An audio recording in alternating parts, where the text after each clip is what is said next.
एक वक्त था जब ओपोसम और ल्यूमर जैसे जीव के अस्तित्व से लोग अनजान थे। साल 2000 में जब इन्हें खोजा गया तब कोई नहीं जानता था कि ये जीव असल में किस प्रजाति से संबंध रखते हैं और ये असली हैं भी या नहीं।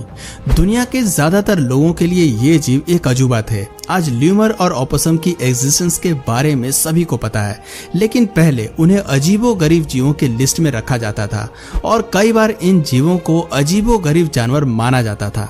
हमारा पॉइंट सिर्फ इतना है कि हम चाहे कितने भी जानवरों का पता लगा ले, लेकिन फिर भी एनिमल किंगडम में कोई ना कोई जानवर ऐसे बच ही जाते हैं जो हमारी नजरों से छिपके रहते हैं। इनके बारे में हमारी जानकारी बेहद सीमित होती है। आज की वीडियो में हम कुछ ऐसे ही जानवरों से पर्दा उठाने वाले हैं जिनके अस्तित्व के बारे में शायद आपको कोई जानकारी ना हो। यकीन मानिए, केवल इन जीवों का नाम ही नहीं बल्कि इनके अनोखे फीचर्स और शिकार करने का तरीका भी आपको हैरान करके रख देगा। तो चलिए शुरू करते हैं। इस लिस्ट में चलिए सबसे पहले बात करते हैं स्पाइडर्स ऑफ द स्काई की। जी हाँ, आपने सही सुना, हम आसमान में उड़ने वाले स्पाइडर्स की बात कर रहे हैं। सुनने में बेहद अजीब लगता है ना कि कोई स्पाइडर उड़ने की क्षमता भी रख सकता है। जाहिर सी बात है कि हमारे आसपास दिखने वाले ज्यादातर स्पाइडर्स केवल जाल बुनने का काम करते हैं, लेकिन यूके की यूनिवर्सिटी ऑफ ब्रिस्टल इस बात का वैलिड प्रूफ देती है कि एनिमल किंगडम में ऐसे स्पाइडर्स भी अस्तित्व में हैं जो स्टैटिक इलेक्ट्रिसिटी के इस्तेमाल से उड़ना जानते हैं। जी हाँ, ये जीव अपनी ताकत से आसमान में गोते लगाते हैं। यकीन नहीं होता तो आप खुद ही देख लीजिए। ये है फ्लाइंग स्पाइडर, जिसका आकार बहुत छोटा होता है लेकिन कारनामे काफी बड़े हैं। पहली नजर में आपको लग सकता है कि ये हवा में तैर रहे हैं और ये एक चमत्कार है, लेकिन सच कहें तो इसके पीछे भी साइंस काम करती है। दरअसल ये स्पाइडर्स थंडरस्टॉर्म से हवा में उत्पन्न हल्की फुल्की इलेक्ट्रिसिटी को महसूस करते हैं। हम सभी जानते हैं कि नेचुरली थंडरस्टॉर्म से हवा में बिजली बनती है, बस ये अपने टाइनी हेयर से उसी बिजली को सेंस करके इसे हवा में उड़ाते हैं। इतने कमाल का फीचर आपने एनिमल किंगडम में किसी भी स्पाइडर के पास नहीं देखा होगा। इस तरह की तकनीक का इस्तेमाल करने के लिए स्पाइडर हवा और इलेक्ट्रिसिटी दोनों को काम में लाते हैं। आप देख सकते हैं कि सबसे पहले ये अपने पैरों को हवा में ऊपर उठाकर पॉजिटिव इलेक्ट्रिक चार्ज को तलाशते हैं। वेब के सहारे जैसे ही इन्हें चार्ज सेंस होता है, ये हवा में गोते लगाने के लिए तैयार हो जाते हैं। उड़ने के लिए ये ज्यादातर अपनी सिल्क लाइंस का ही सहारा लेते हैं, लेकिन सवाल आता है कि आखिर स्पाइडर्स को उड़ने की जरूरत क्यों होती है। एक्सपर्ट्स का मानना है कि इस फीचर के विकास की कई वजहें हो सकती हैं। पहली वजह तो जंगल में खुद को शिकारियों से बचाने की हो सकती है। ऐसा भी हो सकता है कि ये किसी रणनीति के तहत उड़ने की काबिलियत रखते हों।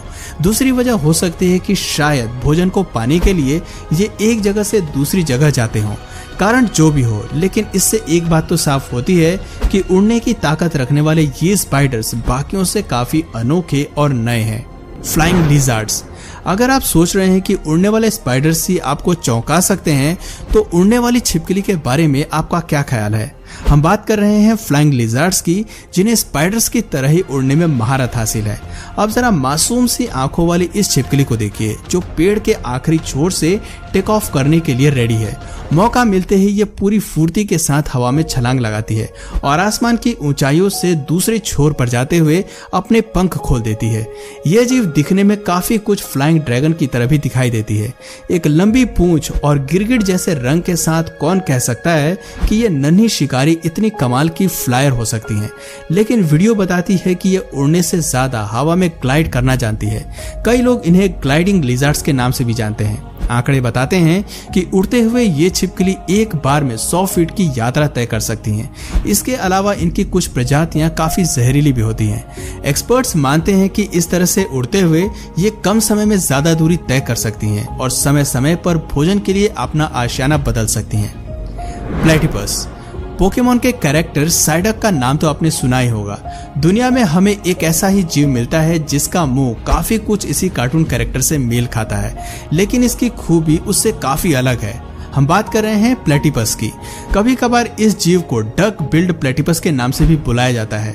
बीवर जैसी पूंछ रखने वाले इस जानवर की खासियत है कि इसके पास वेब्ड फीट होते हैं। ये पानी में काफी दूर तक तैर सकते हैं। इनका ये डक जैसा मुंह केवल भोजन करने के लिए ही काम में नहीं आता, बल्कि सुपर सेंसरी ऑर्गन की तरह काम भी करता है। इसकी मदद से ये पानी के नीचे शिकार को सूंघ और सेंस कर पाते हैं। अपनी आंख, नाक और कान बंद करके ये केवल अपने सेंसरी ऑर्गन्स का इस्तेमाल इस्तेमाल करते हैं और खोजते खोजते शिकार तक पहुंच जाते हैं। ये क्लिप्स बताती हैं कि कैसे ये पानी के अंदर बिल का इस्तेमाल करते हुए आगे बढ़ते हैं। जैसे ही इनके मुंह को शिकार के इलेक्ट्रिक फील्ड की भनक लगती है, ये एक्टिव मोड में आ जाता है और शिकार को पकड़ने के लिए जमीन को खोदना शुरू कर देता है। इसके बाद पलक झपकते ही ये शिकार को अपने कंट्रोल में ले लेता है। हैरानी की बात है कि छोटे आकार के बावजूद ये अपने फीचर से हमें हमेशा हैरान कर देता है।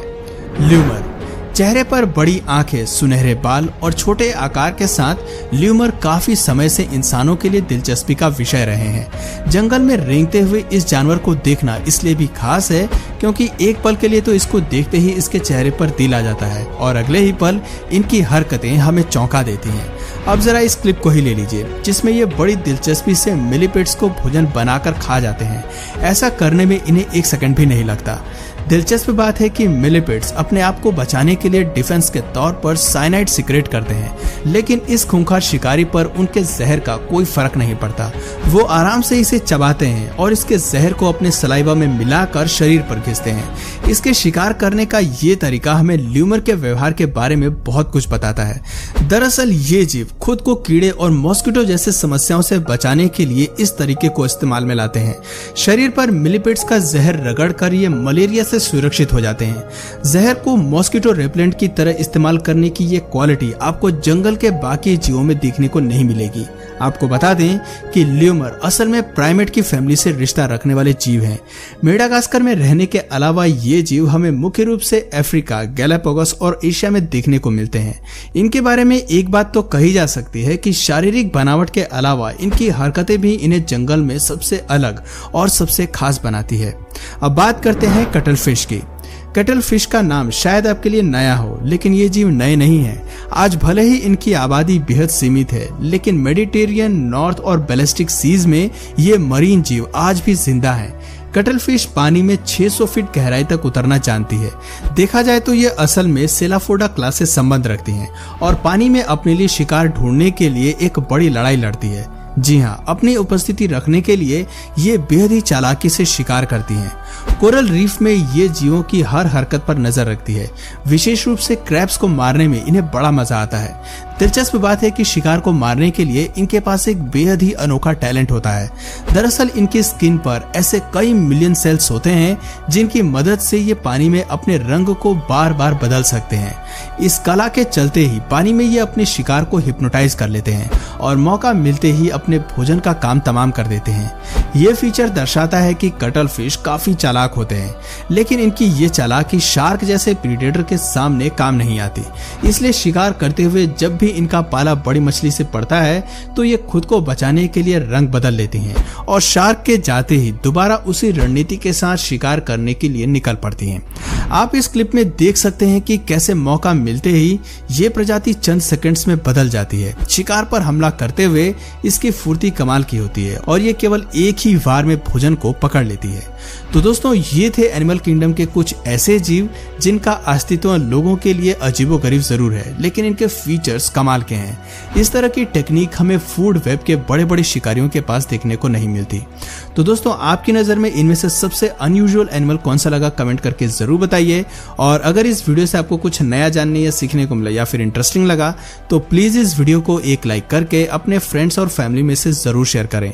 और यदि आप इस चैनल पर नए हैं तो प्लीज इस चैनल को सब्सक्राइब करके बेल नोटिफिकेशन आइकन को ऑन कर लीजिए ताकि हमारे आने वाले वीडियोस आप मिस ना करें। मिलते हैं फिर किसी वीडियो में नए टॉपिक के साथ, तब तक के लिए नमस्कार।